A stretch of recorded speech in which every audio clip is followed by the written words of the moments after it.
दोस्तों, आज की भागती दौड़ती जिंदगी में जब हम अपने निजी व्यक्तिगत संबंधों को समय नहीं दे पाते हैं तो बहुत सारी समस्याएं उत्पन्न होती हैं। और इन्हीं समस्याओं में एक समस्या है अवैध संबंध। दोस्तों, अवैध संबंधों का अंजाम हमेशा से ही खूनी होता है। और अवैध संबंध में मंजिल जब मिलती है तो सिर्फ मिलती है जेल की सलाखें, उसके अलावा कुछ नहीं। और अवैध संबंध बनाने वाले के जीवन में पूरी तबाही आ जाती है। और देखते ही देखते उसका पूरा हंसता खेलता खाता जीवन उसकी आंखों के सामने कब बर्बाद हो जाता है, अंधे व्यक्ति को कभी भी नहीं पता चलता है। दोस्तों, आज की सच्ची कहानी में भी कुछ ऐसा हुआ, पर इस सच्ची कहानी को सुनकर आप सोचने पर मजबूर हो जाएंगे।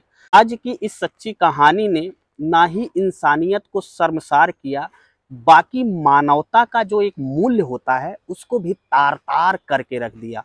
तो दोस्तों, आज की सच्ची कहानी में आगे बढ़ेंगे, पर सच्ची कहानी में आगे बढ़ने से पहले आपसे मेरा बस छोटा सा विनम्र अनुरोध है कि आपने अगर अभी तक चैनल को सब्सक्राइब नहीं किया है तो चैनल को सब्सक्राइब कर लेना, साथ में बेल आइकन की बटन को प्रेस कर लेना, ताकि जब भी मैं ऐसी सच्ची कहानियाँ अपने चैनल पर अपलोड करूँ तो उसका नोटिफिकेशन सीधे आपको आपके मोबाइल पर मिल जाए।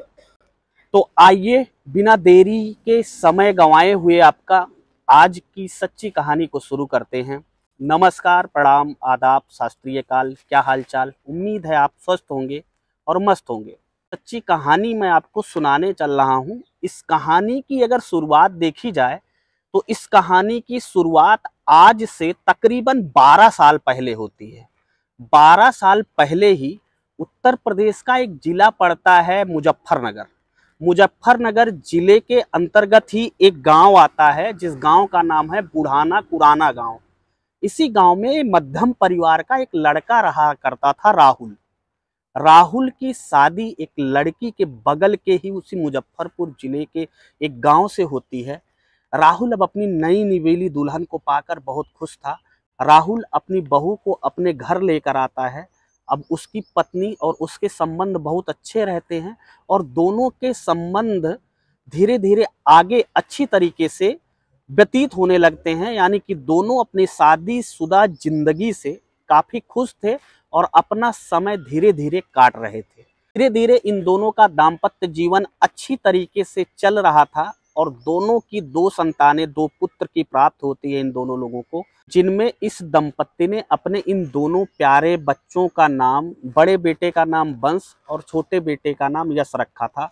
सब कुछ ठीक ठाक चल रहा था, लेकिन पता नहीं किन कारणोंवश दोनों में आपस में मान मुटव्वल धीरे धीरे होने लगती है। और दोनों की मन मुटव्वल कुछ इस तरीके से बढ़ जाती है कि दोनों के आए दिन संबंध में एक दूसरे से झगड़ा होती रहती, लड़ाई होती रहती। जब पति राहुल को लगा कि उसकी पत्नी रुचि ऐसे नहीं मानेगी तो दोनों कोर्ट तक पहुंच गए। पूरा मामला ही कोर्ट तक पहुंच गया और 2020 में कोर्ट ने इन दोनों को अलग रहने का फरमान जारी कर दिया। यानी कि दोनों का बाकायदा कोर्ट में तलाक हो गया। यानी राहुल और उसकी पत्नी रुचि का दोनों का कोर्ट में बाकायदा तलाक हो चुका था।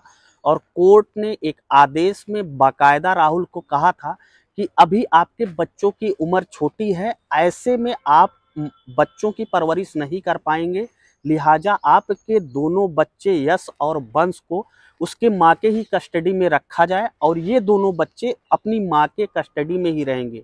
और हुआ भी ऐसा। दोनों बच्चे अपनी माँ रूबी के साथ हंसी खुशी दिन गुजार रहे थे। अब इधर धीरे धीरे रुचि के पास जो पैसे थे, जो उसके पास आय के स्रोत थे, वो सब कुछ बंद हो चुके थे और खाने के धीरे धीरे रुचि को लाले पड़ रहे थे। अब वो इधर उधर मजदूरी करती और अपना जैसे तैसे जीवन गुजारती और अपने दोनों बच्चों का भी उसी कमाई से जीवन गुजार रही थी। अब उसे किसी ने सलाह दी कि तुम बाहर चली जाओ, कहीं बाहर जाके कुछ धंधा पानी खोज लो जिससे तुम्हारे बच्चों की और तुम्हारी परवरिश अच्छी तरीके से हो जाए। अब रुचि मुजफ्फरपुर छोड़ चुकी थी। रुचि सीधा पहुंच जाती है हरियाणा के सोनीपत और वहां पर वो एक फैक्ट्री में मजदूर के रूप में काम करने लगती है।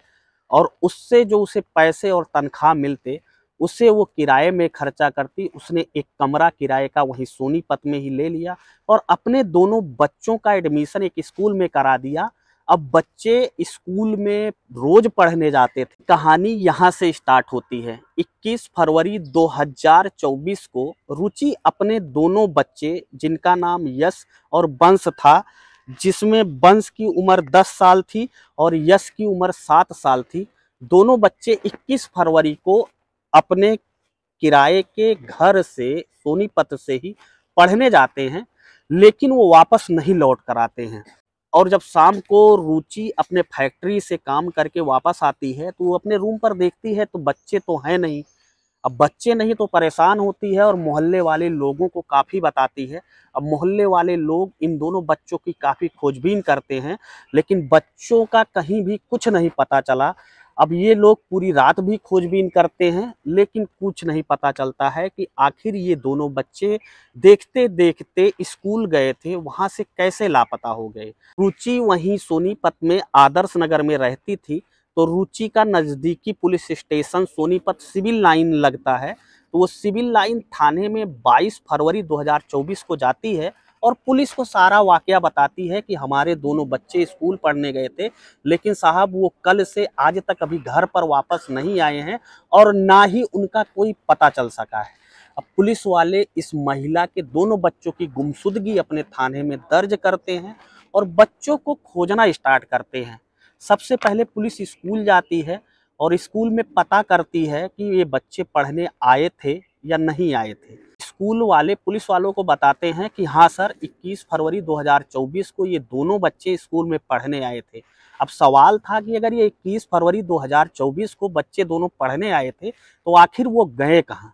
अब पुलिस ने स्कूल में जो सीसीटीवी कैमरे लगे थे उनका बारीकी से निरीक्षण किया, तो सीसीटीवी कैमरे में दिखा कि एक व्यक्ति जो साइकिल से आया था और 21 फरवरी 2024 को ही स्कूल से छुट्टी होने के बाद इन दोनों बच्चों को अपने साइकिल पर बैठाकर और वो कहीं लेकर गया।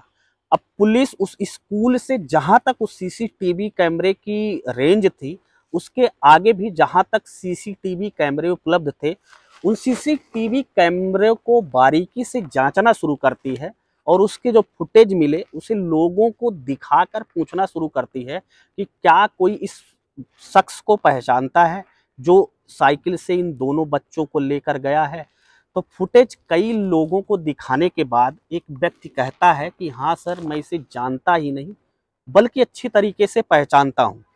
पुलिस कहती है फिर बताओ। तो वो व्यक्ति पुलिस वालों को बताता है कि सर, ये यही बगल के ही मोहल्ले में रहता है और इसका नाम नितिन है और ये मुजफ्फरनगर का रहने वाला है। अब इस व्यक्ति की पहचान हो चुकी थी। पुलिस सीधा जहां पर वो जिस कमरे पर रहता था वहां जाती है और वहां से मकान मालिक से उसके आधार कार्ड लेती है।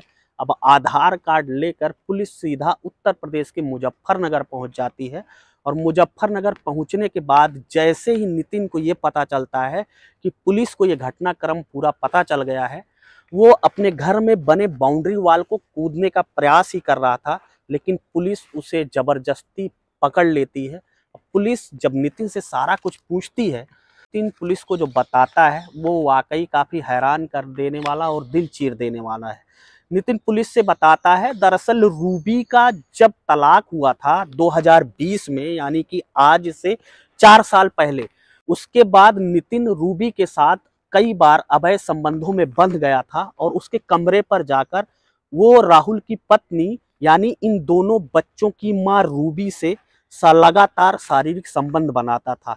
अब चूंकि बड़ा बेटा 10 साल का हो गया था, इसलिए वो बीच बचाव करता था और उससे ये सब बिल्कुल ही अच्छा नहीं लगता था। लिहाजा ये दोनों बच्चे इस चीज का विरोध करते थे। यही विरोध नितिन को नागवार गुजरा और उसने दोनों बच्चों को अपने रास्ते से हटाने की एक खौफनाक साजिश रच डाली। वो 21 फरवरी 2024 को इन दोनों बच्चों के स्कूल गया। वहाँ इन बच्चों को टॉफ़ी, बिस्कुट, चॉकलेट और कुछ पैसे का लालच देकर सीधा वो उत्तर प्रदेश के मुजफ्फरनगर गया और वहाँ पर एक गन्ने के खेत में बाकायदा एक के गले में रस्सी और दूसरे के गले में तार डालकर दोनों का गला घोंट दिया। जब नितिन से दोनों बच्चों की लाशों के बारे में जानना चाहा तो नितिन ने बताया कि सर, उनकी लाश मैंने एक गन्ने के खेत में फेंकी है। पुलिस फिर इन्हें लेकर गन्ने के खेत में पहुंचती है।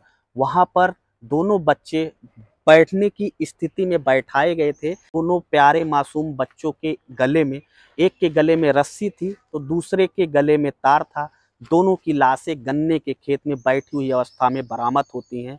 पुलिस अब नितिन को गिरफ्तार करके जेल भेज देती है। सबसे बड़ा सवाल ये कि अगर रूबी और नितिन एक दूसरे से अवैध संबंध में थे तो इन दोनों मासूम छोटे से प्यारे से बच्चों ने उनका क्या बिगाड़ा था? वो बच्चे सही से बोलना चलना या पूरी दुनिया को देखे भी नहीं थे, क्योंकि उनकी खुद की माँ किसी दूसरे के प्यार में पागल थी और पूरी तरीके से अवैध संबंध में फंसी थी।